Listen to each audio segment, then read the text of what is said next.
It was like Icarus falling from the sky, copper, $4.42 per pound. A preview of metal prices, what a move. Hello and welcome to the Northern Miner Podcast. My name's Adrian Pocobelli and it continues. What a move in copper. And you know what? We could start with about 10 other stories here today. It's another one of those days. We continue to be at the center of the news narrative, and I would simply say that position, we're right in the middle, center of the sun, and it just keeps growing. Interestingly, like a helium balloon here, we keep growing in focus as an industry. It is quite fascinating. Wait till you hear the exclusives that I have lined up for you here. Quick look at copper, though, just to see what happened. We were at as high as $5.95 on the copper futures here on CNBC, and we fell precipitously from $5.58 to $4.35. You know, an exercise in sentiment, is it not? As we were up there in the high $5, it kind of looked like we were ready to pierce $6. Frankly, on our way to like $8 or $10 is what it was starting to feel like. Classic sentiment issue, and there it would have seemed unbelievable just shortly before that you would be at $4.35. Now $4.43. Quite a move there. And now the reason for this is Trump tariff surprise triggers implosion of massive copper trade. That's Bloomberg News via mining.com. So the takeaway here is that Trump excluded copper cathodes from the U.S. copper tariffs, and likely because of U.S. manufacturing.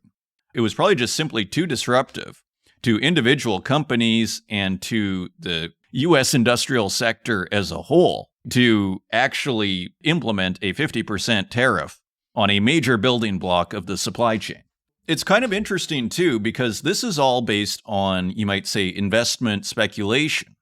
But when you zoom out, as we were discussing with Jeffrey Christian last episode, the fundamentals of copper still look pretty darn good, don't they? Nothing's changed, and actually we have a Codelco mine stoppage. A deadly mine accident in Chile, extremely tragic. 5 miners in a Codelco copper mine, El Teniente, have died. 5 trapped workers. There was an earthquake, a powerful tremor, and this is by a staff writer at mining.com. Codelco confirmed on Sunday that all 5 trapped workers at its El Teniente operations have died after a powerful tremor racked the underground mine last week. The Chilean copper giant confirmed the first fatality on Saturday after discovering the remains of 1 worker. 3 more bodies were found by the search team on Sunday morning. The last body was recovered later in the afternoon. The workers had been trapped underground since Thursday night when a 4.2 magnitude earthquake struck the central Chile region and caused the mine to collapse. A hugely tragic story there. One's heart goes out to the families of those involved, of people probably just trying to feed their families in a difficult, very much real-world business. This is not sitting at a computer. So these people always have to be remembered here. Now, turning to a gigantic story which we've been following, I'm tempted to call it the story of 2025. This rare earths issue, we have an exclusive from the Wall Street Journal. This came out Sunday night on August 3rd. China is choking supply of critical minerals to Western defense companies. So we've been speculating here about what is happening in regard to European defense as well as U.S. defense. So we have some insight here from John Emont, Heather Somerville, and Alistair McDonald at the Wall Street Journal. Beijing's tightened controls are a sign of the leverage it has over the U.S. military supply chain. China is limiting the flow of critical minerals to Western defense manufacturers, delaying production and forcing companies to scour the world for stockpiles of the minerals needed to make everything from bullets to jet fighters. Earlier this year, as U.S.-China trade tensions soared, Beijing tightened the controls it places on the export of rare earths, while Beijing allowed them to start flowing after the Trump administration agreed in June to a series of trade concessions. China has maintained a lock on critical minerals for defense purposes. Now, I think a big question, which hopefully this article will shed some light on, is what do we mean by that? China has maintained a lock on critical minerals for defense purposes. In previous shows, I stated I believed it would be quite audacious for China to simply cut off U.S. military rare earths without expecting some kind of big response, shall we say. So the question is, when it says China has maintained a lock on critical minerals for defense purposes, does that mean a reduction or a complete stoppage? Which would be quite something. Continuing on, China supplies around 90% of the world's rare earths. As we've discussed in previous episodes, this is an oversimplification. For heavy rare earths, it's 99%. For, typical light rare earth neodymium magnets, that's 90% that they produce. So let's continue. As a result, one drone parts manufacturer that supplies the U.S. military was forced to delay orders by up to 2 months while it searched for a non-Chinese source of magnets, which are assembled from rare earths. Certain materials needed by the defense industry now go for 5 or more times what was typical before China's recent mineral restrictions, according to industry traders. One company said it was recently offered samarium, an element needed to make magnets that can withstand the extreme temperatures of a jet fighter engine, as well as missiles, as we were learning from the New York Times about a month ago, for 60 times the standard price.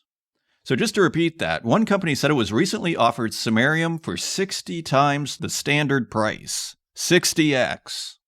That is already driving the cost of defense systems higher, say suppliers and defense executives. In a sense, at 60x, maybe you're just lucky you can get it at all. It's amazing to say.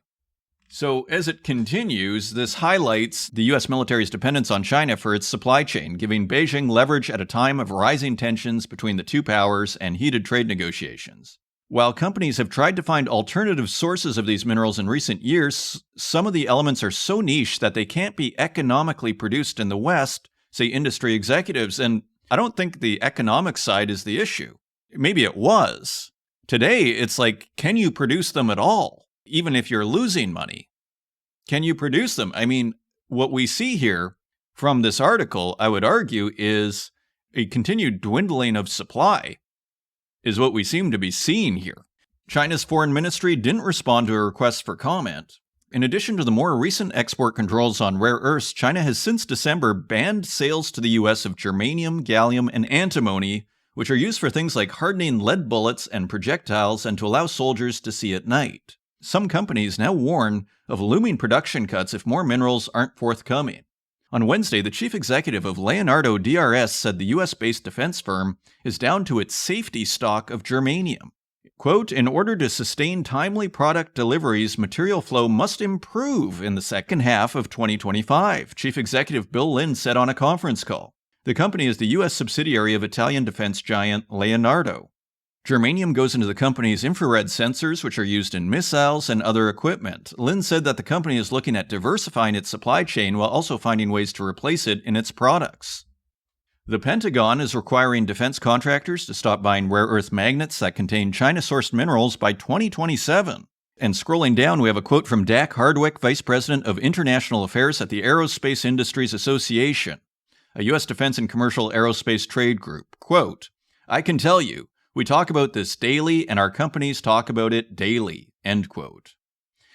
More than 80,000 parts that are used in the Defense Department weapons systems are made with critical minerals now subject to Chinese export controls, according to data from defense software firm Jovini.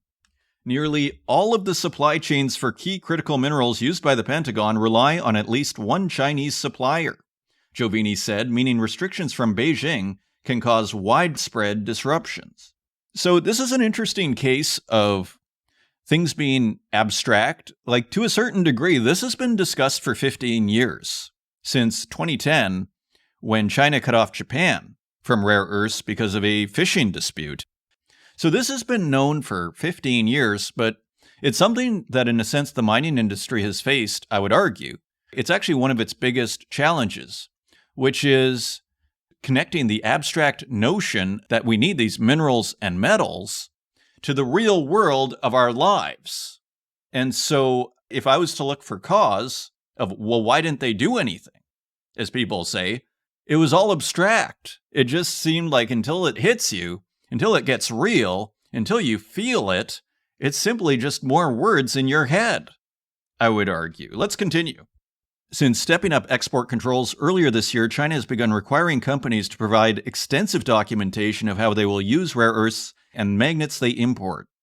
Chinese regulators often demand sensitive information such as product images and even photos of production lines to ensure none of the materials go to military use, say Western buyers. So it sounds like they're cutting off the U.S. military. Amazingly. One Western company that supplies Chinese-made rare earth magnets to both civilian and defense companies says its request for imported magnets have recently been approved for many civilian purposes, but rejected or delayed for defense and aerospace. In May, New Hampshire-based ePropelled, which makes propulsion motors for drones, received unsettling questions from its Chinese magnet supplier. The supplier sent Chinese government forms demanding drawings and pictures of ePropelled products and a list of buyers. It also asked for assurances that the rare earth magnets China would supply ePropelled wouldn't go towards military applications. And we have a quote from Chris Thompson, Vice President of Global Sales for ePropelled. Quote, "Of course, we're not going to provide the Chinese government with that information." End quote.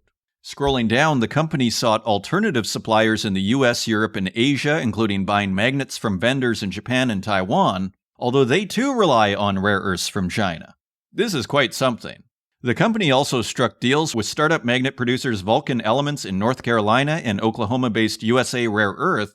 However, those startups won't have supply ready for ePropelled until at least the end of this year, and will need to build up alternative sources of Chinese-dominated minerals as they scale up production. Metals traders say that because China demands to know the end user of rare earth magnets and metals, it isn't approving licenses for traders to stockpile. So the whole rare earths industry has completely transformed, seemingly, from what we are reading here. The Pentagon didn't respond to a request for comment, so quite an article following that big Guardian article on the shortage of missiles that we saw about, I think it was 2 or 3 weeks ago. Scrolling down, defense companies that traditionally outsource the purchase of critical minerals to sub-suppliers are now using their market heft to try to acquire sources of key materials themselves. Major defense companies, quote, "are starting to get more and more panicked as they go because they recognize that they're just not going to get magnets no matter what happens unless they get involved," end quote, said Nicholas Myers, the CEO of Phoenix Tailings, a Massachusetts startup that produces rare earth metals. So this is the thing. Like, it seems to me that what's happening is the existing stockpiles are now being hunted down by defense companies. So what does this mean when the supply runs out? Beijing is signaling that it takes the mineral export bans very seriously. Earlier this year, one U.S. defense supplier, the United States Antimony Corporation, tried to ship 55 metric tons of antimony mined in Australia to its smelter in Mexico. The load transited via the Chinese port of Ningbo until recently a routine practice. But in April, while the shipment was being transloaded in Ningbo, China Customs detained it for 3 months, prompting United States Antimony to ask the State Department and White House for help. The Chinese released the shipment in July on the condition that it be sent back to Australia and not the United States. When it arrived in Australia, United States Antimony learned that product seals had been broken. It is currently working out whether the antimony has been tampered with or contaminated. Quote, "The shipping company, everyone who was involved, they'd never seen this happen before," end quote, said company CEO Gary Evans. Neither the White House, the Defense Department, nor the State Department provided comment. What an exclusive from the Wall Street Journal. Let's continue. There was a story in Reuters July 21st, a couple of weeks ago, that we do need to touch on. Chinese exports of 2 critical minerals plunge even as rare earths rebound. And this is Reuters on July 21st. As it says, exports of antimony and germanium in June were down 88% and 95% respectively versus January, according to customs data published on Sunday. Much as with rare earths, China is by far the largest miner and/or refiner for both elements. That is interesting. So antimony and germanium being severely restricted. Of course, those were the ones that were banned.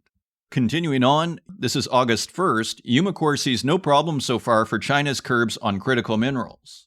Umicore said on Friday that China's curbs on exports of rare earths and other critical minerals had so far not disrupted operations of the group that recycles and refines metals in both China and Europe. Quote, "We have not had any issues in getting materials through our active management on stocks and our diversified supply chain," end quote, CEO Bart Sapp said in a post-earnings call with analysts.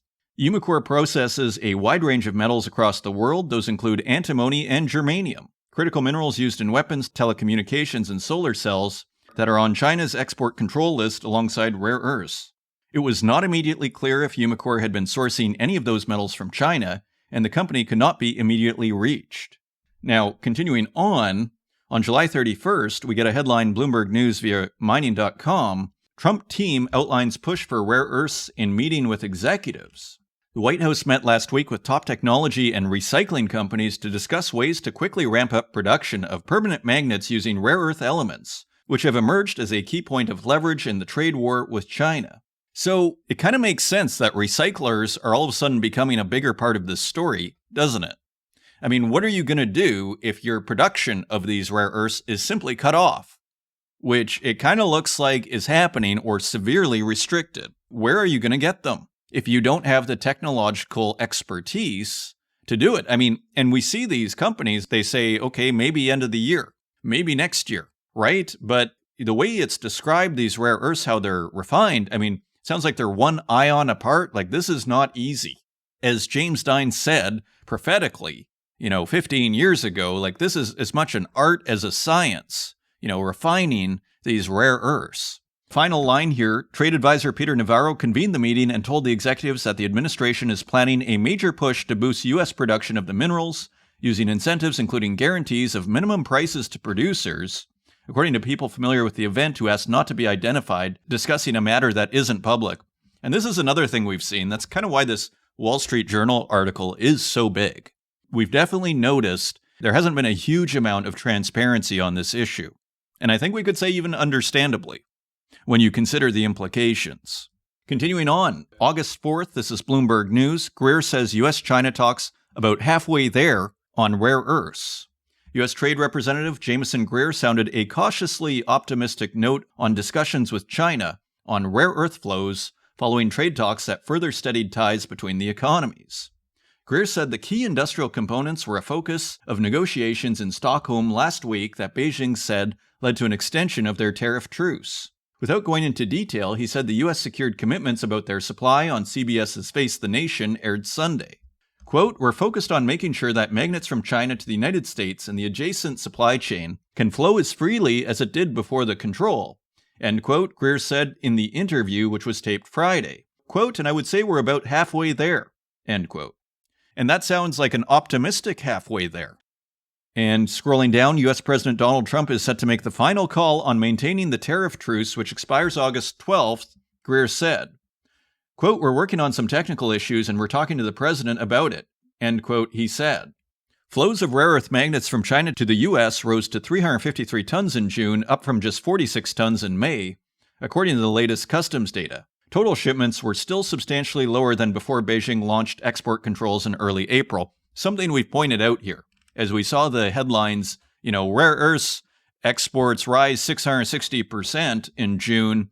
We pointed out if you do a year-on-year comparison for the month of June, you see it's down about 35%. Continuing on, an exclusive from Reuters on July 31st by Ernest Shader and Jarrett Renshaw. Trump administration to expand price support for U.S. rare earths projects, sources say. Top White House officials told a group of rare earths firms last week that they are pursuing a pandemic-era approach to boost U.S. critical minerals production and curb China's market dominance by guaranteeing a minimum price for their products, 5 sources familiar with the plan told Reuters. And what I would say, as I was discussing with Jeffrey Christian, coming soon to a metal near you is what's going to happen next. Because, rare earths are the focus right now. What happens when we have a shortage in copper? Continuing on, Financial Times. Australia bails out Trafigura smelters as it seeks to secure critical minerals. Doesn't it seem, as the supplies of these critical minerals dissipates, that this is becoming a bit of a massive issue? Like it already was, but the urgency in these headlines seems to be increasing. Albanese government considers price floors to develop supply chain. Australia's government has bailed out Trafigura's lead and zinc smelters to stave off their collapse on the condition that the global commodity company pushes to develop a new supply chain for critical minerals. Canberra is also considering setting a floor on the price of rare earths and some critical minerals to underpin the viability of projects as part of a wider policy to break China's grip on the strategic sector. Scrolling down, the federal government, alongside the state administration of South Australia and Tasmania, said on Tuesday that it would provide Nurstar, a unit of Trafigura, with $87 million of funds to stave off the collapse of the country's only lead smelter in Port Pirie and largest zinc smelter in Australia, located in Hobart. So an $87 million bailout. To be frank, that's kind of like nothing. If you're running out of metal, if that's all it's going to cost, doesn't seem like actually a hard call there. The funds will help Nurstar modernize the facilities with a focus on producing critical minerals from the byproducts of zinc and lead. That includes antimony and bismuth at Port Pirie in South Australia and germanium and indium at Hobart in Tasmania. So that is August 5th. That is today. And finally, moving over to the continent of Africa, Russia expands nuclear ambitions in Africa with Niger power plant deal. We're hearing this. And so Russia continues to make inroads into the Sahel, as well as other parts of Africa, as we're going to learn here in a second. And this is the Moscow Times. Russia deepened its foothold in West Africa on Monday, signing a civil nuclear cooperation agreement with Niger's military-led government that includes plans to build nuclear power plants and overhaul the country's energy infrastructure. The Memorandum of Understanding, finalized in Niamey by officials from Russia's State Atomic Energy Corporation Rosatom and Niger's Energy Ministry, outlines a long-term partnership focused on electricity generation, nuclear medicine, and workforce training. Quote, "Our task is not simply to participate in uranium mining," end quote, said Russian Energy Minister Sergei Tsivilev, who led Moscow's delegation. Quote, "We must create an entire system for the development of peaceful atomic energy in Niger," end quote. Another headline, Rosatom launches pilot uranium processing plant in Tanzania. This is Reuters via mining.com. A subsidiary of Russia's state nuclear corporation Rosatom has launched a pilot uranium processing plant at the Mkuju River project in southern Tanzania, Rosatom said on Wednesday.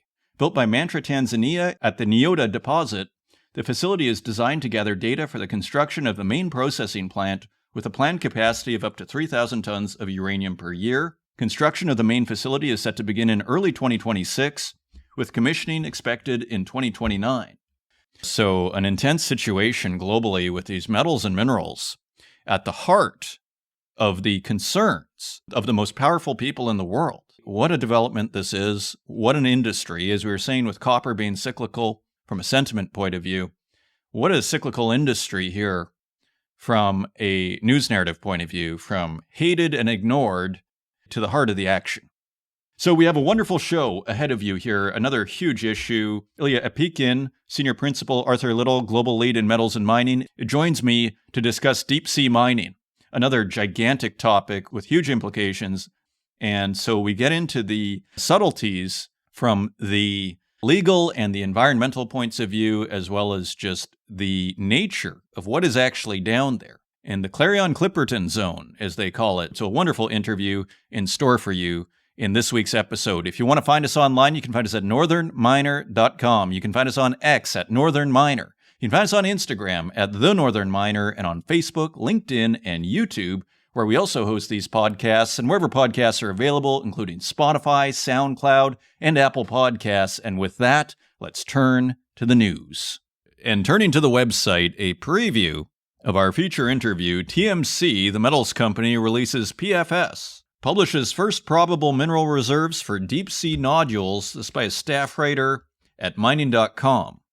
The metals company released Monday a technical report summary of the pre-feasibility study, or PFS, for its proposed NORID, or NORI-D, polymetallic nodule project in the Clarion-Clipperton Zone of the Pacific Ocean. The report was prepared in accordance with SEC regulations, and the PFS marks a world-first declaration of probable mineral reserves for deep-sea polymetallic nodules. The Canadian miner, which has exclusive access to the NORI Clarion-Clipperton Zone, in March formally initiated a process under the U.S. Department of Commerce to apply for exploration licenses and permits to extract minerals from the ocean floor. Mining international waters is in the spotlight as companies and countries are looking at minerals concentrated on the ocean floor that can be used in batteries for smartphones and electric vehicles. A historic moment, really, for this industry. The world's first declaration of probable mineral reserves for deep-sea polymetallic nodules. Continuing on, Alcoa flags gallium potential in study with Japanese partners. This is Bloomberg News via mining.com. Alcoa will investigate production of gallium, a metal used in semiconductors as a byproduct from existing aluminum operations in Western Australia. The largest U.S. aluminum maker agreed to a partnership with Japan's Sojitz Corporation and Japan Organization for Metals and Energy Security to, quote, expand global supply of gallium, end quote, from one of Alcoa's alumina refineries, it said in a statement. Quote, this opportunity could deliver additional value from our established operations, end quote, Alcoa of Australia President Elsabi Muller said. The potential move could show how Alcoa's mineral processing capabilities could support state, national, and global objectives in technology and national defense, Muller said. Very interesting story there. Continuing on. Mitsubishi Materials may scale back copper smelting due to worsening margins. This is Reuters via mining.com. Japan's Mitsubishi Materials is considering scaling back copper concentrate processing at its Onahama smelter and refinery as falling treatment and processing charges weigh on earnings, it said on Monday. So my understanding of this is because there's not enough copper ore coming into the market, the refiners have to lower their prices in order to compete to get the metal that is in the market into their smelters. So this is why prices are going down, as far as I understand.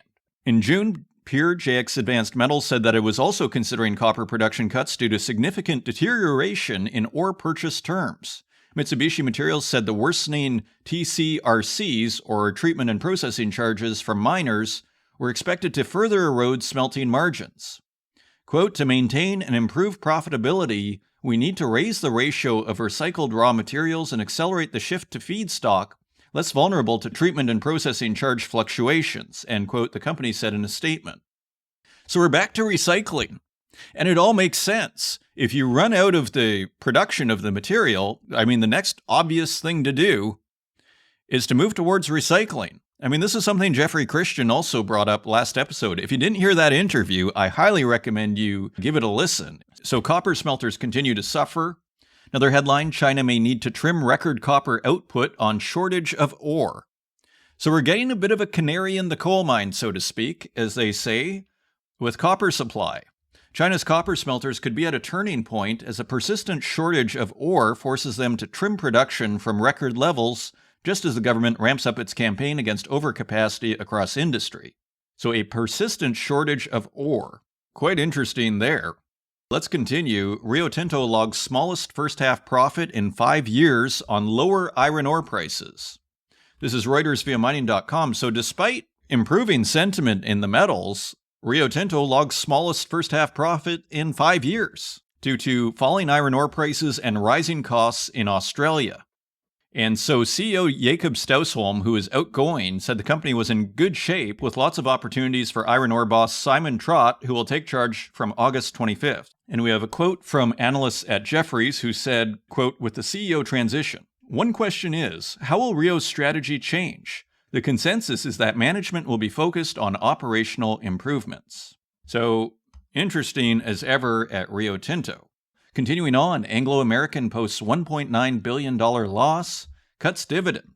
This is Reuters via mining.com. Global miner Anglo American on Thursday reported a $1.9 billion loss in the first half, reduced its dividend, and said restructuring efforts continued, including divestment of its coal and Aileen diamond units. The London-listed miner has been selling or spinning off non-core assets to focus on copper and iron ore since bigger rival BHP's failed attempt to take it over last year. Anglo demerged its platinum business in May, and on Thursday said its nickel and steelmaking coal assets were discontinued operations with their sale agreed but not yet completed. So difficult times at Anglo American. Ivanhoe's Friedland raises Kamoa-Kakula cost outlook despite Henry Lazenby at the Northern Miner.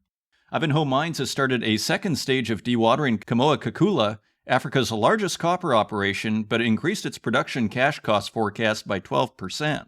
Founder and executive co-chairman Robert Friedland said in a news release, quote, operational recovery plans at Kamoa-Kakula are proceeding to plan and will provide access to assess ore from the workings that can be mined to feed the Phase 1 and 2 concentrators. So Robert Friedland getting technical. In the statement, continuing on, B2 Gold starts underground mining at Fekola in Mali. This is by Frederick Temesco at the Northern Miner. B2Gold said it began underground production at its flagship Fekola mine in Mali immediately after receiving approval from the government. The stock rose.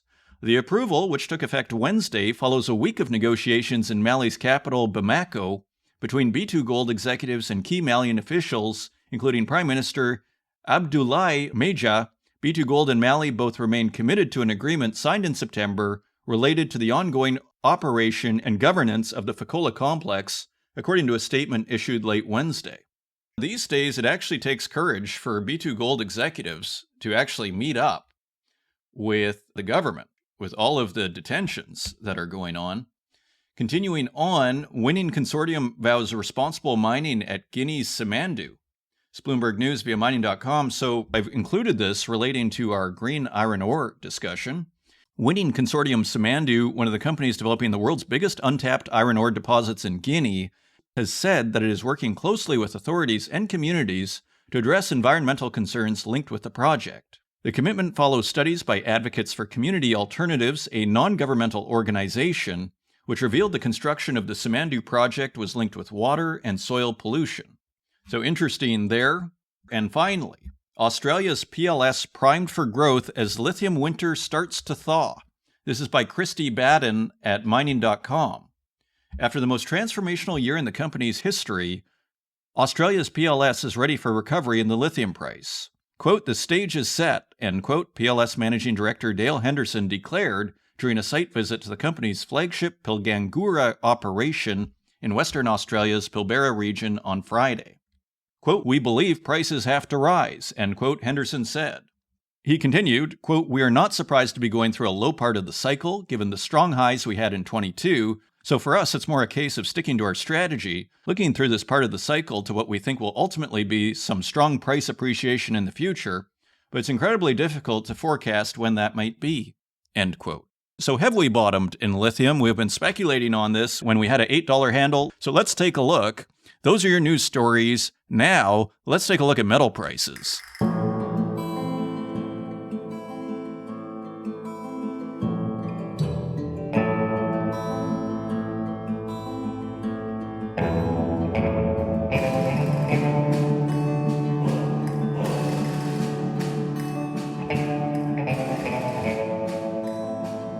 And turning to metal prices, let's take a quick look at the bond market for context. The U.S. 10-year bond is yielding 4.22%. That is down 0.18% on the week. The UK 10-year gilt is yielding 4.54%. That is down 0.1% on the week. Italy's 10-year bond is yielding 3.47%. That is down 0.05% on the week. The German 10-year Bund is yielding 2.63%. That is down 0.06% on the week. Japan's 10-year bond is yielding 1.47%. That is down 0.09% on the week. And today, my friends, I'm going to include China because I think it's quite interesting. The China 10-year bond is yielding 1.71%. So just above, you might say, the Japanese 10-year bond, but far below Europe and the United States. So quite interesting there. Let's turn to precious metals. Gold is trading at $3,422.60 per ounce. That is $99 higher than last week, so bit of a jump in gold. Silver is trading at $37.46 per ounce. That is down 87 cents on the week. Platinum is trading at $1,327.50 per ounce. That is down $78 on the week. So platinum dropping, and palladium is trading at $1,185.50 per ounce. That is $109 lower than last week. So big drop in palladium, but platinum and palladium have gone on massive runs, as well as silver. Turning to industrial metals, copper is trading at $4.43 per pound. That is $1.16 lower than last week. So copper down dramatically. Iron ore is trading at $99.57 per metric ton. That is $1 higher than last week. Aluminum is trading at $1.16 per pound. That is 4 cents lower than last week. Lead is trading at 89 cents per pound. That is 3 cents lower than last week. Nickel is trading at $6.85 per pound. That is 7 cents lower than last week. Tin is trading at $15.14 per pound. That is 31 cents lower than last week. Cobalt is unchanged at $15.12 per pound. Lithium is back below $10 at $9.94 per kilogram. That is 36 cents lower than last week, but quite a bit higher than 6 weeks ago at $8.39. Uranium is trading at $71.45 per pound. That is 20 cents lower than last week. And zinc is lower at $1.25 per pound. That is 3 cents lower than last week. So metals catch a breather, and copper really leading the charge on that, with gold having a pretty good week, in fact, while most other metals are down, and those are your metal prices. Coming up, I'm very pleased to welcome Ilya Epikhin, Senior Principal Arthur Little, Global Lead in Metals and Mining, to this week's podcast. We discuss deep sea mining and really where we are in mid-2025 with this highly contentious subject. Ilya gives us a great summary of what he sees happening and what to look for in the fall and potentially in the spring and what's at stake. It's a wonderful discussion. I hope you enjoy it, and I will see you on the other side.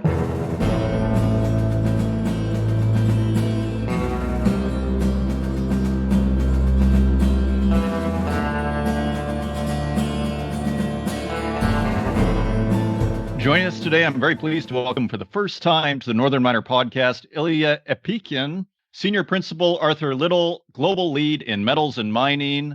Ilya, welcome to the show. Thank you so much. Thank you for having me. It's great to have you. It's quite fascinating and quite pertinent, the topic of deep sea mining right now. You know, here we are in 2025. It's the first thing that I ever wrote about at the Northern Miner in 2012. Was a company called Nautilus. So it's been slowly growing in the last, 13, 14 years since I started covering it. It's really picked up, though, in the last, let's say, 3 or 4 years, especially this year. Where are we today with deep sea mining? So in deep sea mining, we are in the situation then, like the whole deep sea mining is about several types of minerals, but mostly people are concerned about the polymetallic nodules that are located in the northern part of the Pacific Ocean in the zone which is called Clarion-Clipperton Zone in the northern Pacific. And ISA, International Seabed Association, is regulating the offshore zones that are not dedicated to any of the states in the world, and that can be separated in certain plots where every state which does or does not have direct access to sea can participate in the licensing procedure in exploration activities. And this topic has brought a lot of attention, as you rightly said, over the past several years. I would even not say like 3 years, but 5 or 7 years, where everybody was trying to secure their spot in this nodule abundant environment.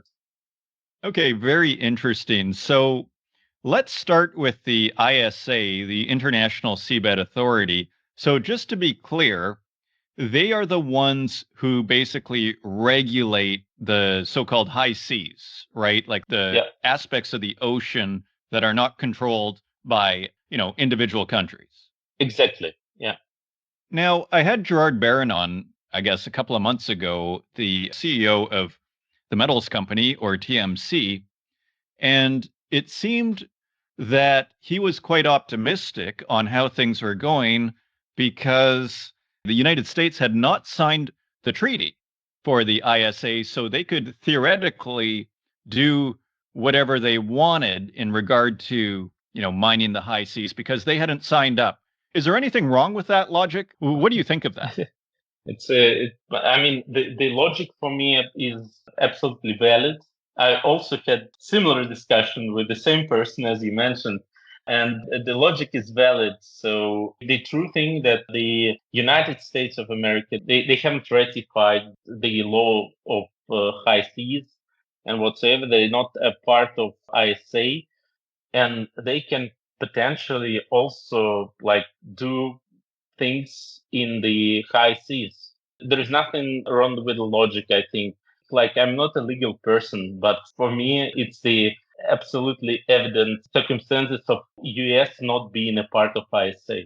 Interesting. So when you look at the situation, then are you seeing companies then want to, let's say, domicile in the United States in order, let's say, to get an advantage, let's say, a first mover advantage of sorts by, say, working under the United States' guidelines? They can potentially do that, but I'm not so sure that they can take advantage of this specific Clarion-Clipperton zone that is already kind of governed by ISA. And I'm not so sure about these specific zones. But if we are talking about deep sea resources, there are three types of deep sea resources. There are nodules that are located on like flat land, 4 to 6,000 meters deep under the sea. And there are also different types of resources that are called some ridges, some seabed ridges, some volcanic zones, etc. So Clarion-Clipperton zone is not the only resource in the deep sea, which is outside of the borders of different countries. So I'm not sure about this specific zone, but otherwise, I think like everybody has a chance to get this portion of their deep sea mining resources. Okay, interesting. And as far as the ISA is concerned, then are things moving forward? Like, what is the situation right now? Because it always seems like there's kind of paralysis, shall we say. Are things moving forward? What is your sense of the situation? So my sense of the situation is as follows. ISA has long been awaited to accept this mining code. And many countries were engaged in the exploration activities over the past 5 to 10 years, even more than you say free, it's up to 10 years. And especially like these companies that you've mentioned, and many countries that now vote for deep sea mining are those who invested a lot in it, who invested a lot big time over the past like 10 years. Like we are not talking about only USA, it's like it's China, it's India, it's Russia, it's South Korea, it's Japan. They are voting for deep sea mining.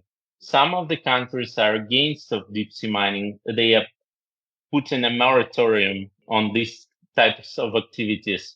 These are France, Peru, recently Mexico, and some others. Then the countries are talking about environmental concerns. They are masking it a bit with the politics because if the mining code is finally approved, they would have lower chances to succeed compared to the companies and countries that are already active in the space. And that's why I think the recent ISA meeting in July concluded with no deep sea mining code, but they said like, let's meet in November. So it's an unusual situation for them. Otherwise, that would have said like, let's meet in a year or so. So in November, probably there will be more pressure on deep sea mining code and how to mine nodules properly and how to mine them with the lowest impact to environment. And now, as we see, like overall, I mean, in my opinion, the environmental impact of polymetallic nodules mining is minimal compared to other types of land mining as we see on our land. And this is like a big difference. Of course, we don't know a lot about the species that live there and the essence of the nodules. That for sure, that's true. We don't know the essence of the nodules. We don't know why they exist, why they were formed, and what is the purpose of their existence. And that's a big problem that the scientists and many environmental organizations are like talking about. This is true. In that regard, are you alluding to the dark oxygen debate? Yes, for example, dark oxygen debate. This is like a good example. So the dark oxygen debate, but like this is one of the things, and nobody knows like how it evolves and what is the current like top scientists thinking about like dark oxygen. But the environmental organizations, they are always pushing for the fact that, guys, we cannot approve deep sea mining because we don't know anything about like something that lies 4 kilometers deep, and we don't know enough about it. But like the fact is that 75% over the majority of what they know about it is because of deep sea mining companies, because they are obliged to bring environmental organizations, they are obliged to bring scientists on board on their expeditions, to bring them and to make like all the possible environment for them to do their research. And then they are doing this research, they are getting this information. So it's because of deep sea mining the environmentalists know everything about it. So that's kind of a dilemma that we are living with. Otherwise, they would not have any knowledge about what is in Clarinot-Lipton zone, what is 6 kilometers under the sea. So they would not otherwise know anything about it, or most of the things about it. Yeah, there is an irony there of sorts. Okay, so in terms of, let's say, for example, China, what is your sense of where China is at?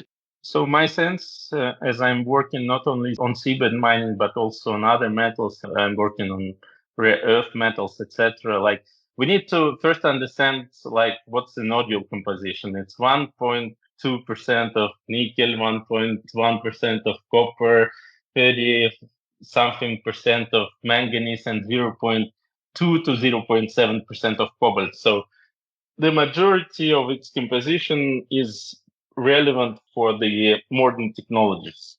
And China is already dominating the whole metal space. If you look at copper, if you look at zinc, if you look at everything, China is holding dominating position. So in this regard, of course, I think China, despite like all this news that China rejects the unilateral or like one-side approach of Donald Trump going into the nodules, going into the deep sea mining, China is of course interested in approving the mining code. But I think, in my opinion, China would like it to be done under ISA mandate, under International Seabed Association. Okay, interesting. Right, because of course they signed the ISA treaty as well. Of course, yeah. China signed the ISA treaty. Gotcha. They appreciate the push, but they would like it to be done unilaterally, like as a part of ISA. Otherwise, if just United States will go and start seabed mining in some zones that are outside of US jurisdiction, then like China will have no chance other to like do the same within the zone that they were allocated by ISA, because like if US is pushing on the international laws, then China can do the same. And that's a big complication. Then Russia can do the same, India can do the same, then other countries will follow because they, as I said, they invested a lot already in seabed mining. They invested a lot in exploration. They invested a lot in technologies. And to lift them from the seabed to the ship, it's a big thing. There are different technologies to do that. Then different countries are developing technologies in order to process them because these are the type of material that is not ever seen on the land, right?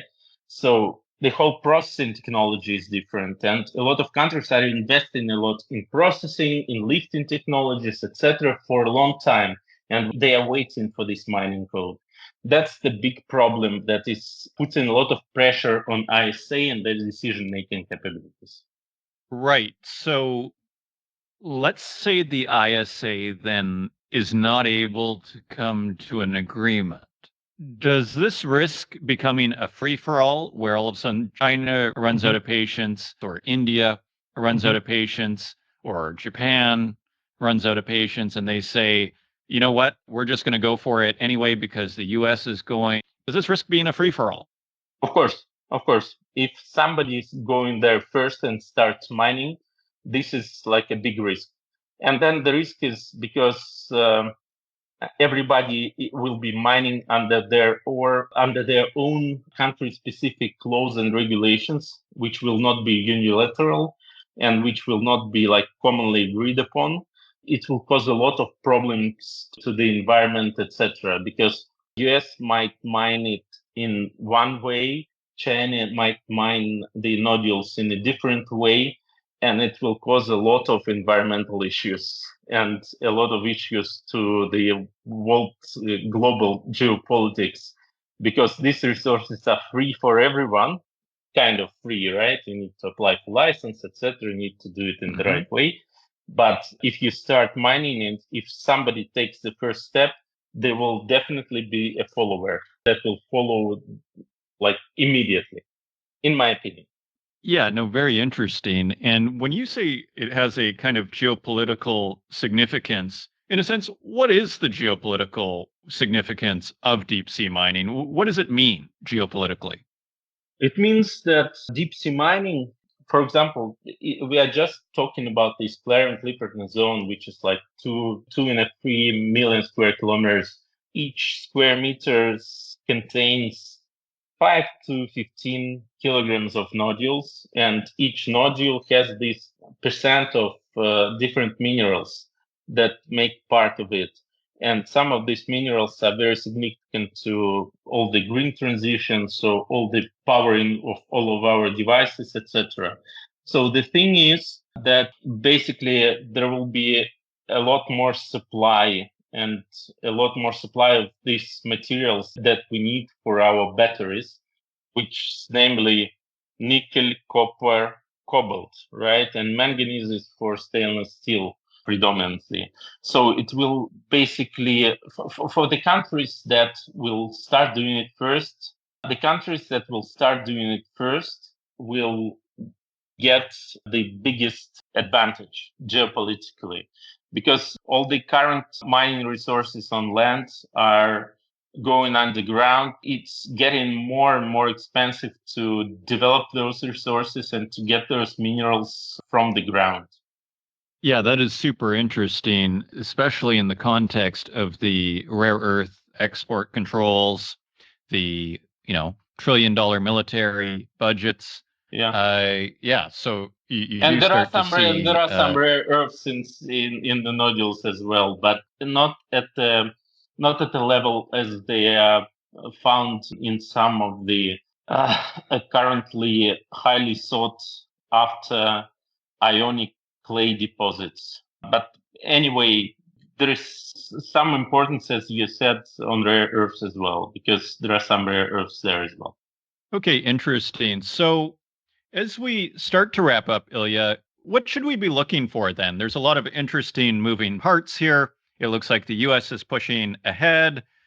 The China and members who have signed up to the ISA treaty or the ISA are, there seems to be momentum there. You mentioned a meeting in the fall. I mean, in the best case scenario, ISA countries, I assume they get that wrapped up in the fall. Is that the idea? Or can you just give us a sense of where we're going with this whole topic?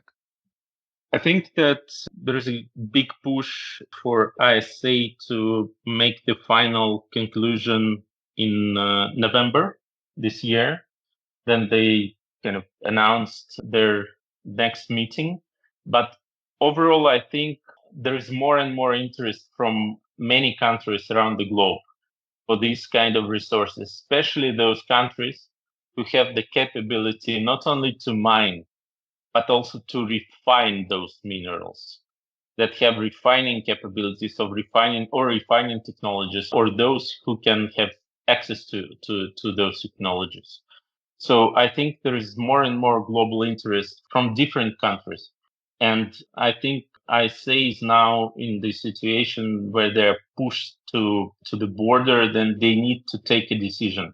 But on the contrary, ISA is an organization of 167 or 168, I might be wrong, countries, and there should be a consensus or If the mining code is accepted, as I know, like there should be like at least 75% of votes in favor of it. And this is a big problem. So I think that eventually, overall, we are going to seabed mining. It's going to be accepted. And we need to make sure that like all the pros and cons are taken into account, but pros and cons in terms of like serious manner and serious thinking, not only about like masking some presumed environmental concerns by some political movements and political decisions. One of the biggest concerns I've had personally on deep sea mining, I thought, I talked to Gerard Barron maybe, I don't know, 5 years ago, and then just talked to him recently. But in between, maybe a year and a half ago, I saw this report on 60 Minutes, and it showed what looked like a big industrial scale vacuum cleaner that basically kind of sucked up the top layer of the seafloor, the sand, let's say, and then sifted through it and then left this kind of plume behind. I brought that up with Gerard, and he didn't seem to think it was too big of a deal. What do you think? What is your sense of, say, the environmental concerns? And I guess you said there's different technologies at work here. Could you illuminate this topic a little bit for us? Yeah, sure. Like the primary technology is you bring there like a bunch of collectors that collect the nodules with plume that crush them partially inside, then they go up. There is a technology to get them up, like through differential pressure. It's kind of not very difficult technology in essence, but it's very expensive. Another technology, so this is, I think, implemented by TMC, but there is another technology that is implemented by the company called the Impossible Metals that are just bringing like their collectors down. And these collectors stop at the level of like, I don't know, 20, 30 centimeters above the surface. And they have these arms that collect the nodules selectively. And they can actually leave parts of the nodules. And they just go up and down. So you don't need all of this. So it helps you to avoid this plume issue on one hand side. On the other hand side, it might be more expensive. It depends on the business models that are there, but they are not tested at scale. They're just tested at just smaller volumes, at test volumes. And these plumes, if we're talking about plumes, so you are bringing all this sand, as you said, to the top, and then you need to bring it down. But then, like, you can bring it down, you can just dump it there on the ocean surface. It will be very bad because it just destroys the whole range of species that depends on photosynthesis. You can bring it at the like mid layer, then they can be dispersed by some water spurs and like some waves, some internal fluids within the ocean. You can bring it down to the surface. But then if you bring it down to the surface, there's another problem. They have different temperature because they went up and they came down. They can also disturb this environment. So that's a very difficult question. And there should be a consensus between like different business models and different approaches. But as I said, like many companies already invested a lot in those technologies, especially those two types of technologies, to selectively bring in the nodules up in a special like robotic machines, or you like do it with collectors. So these are completely different technologies, completely different CapEx, and then the OpEx makes a lot of difference. And then on the other hand, we have all these environmental aspects. And that's up for discussion here. Ilya Epikhin, Senior Principal Arthur Little, Global Lead in Metals and Mining. Thank you for joining us and sharing the latest perspective that you have on deep sea mining. Thank you so much for having me.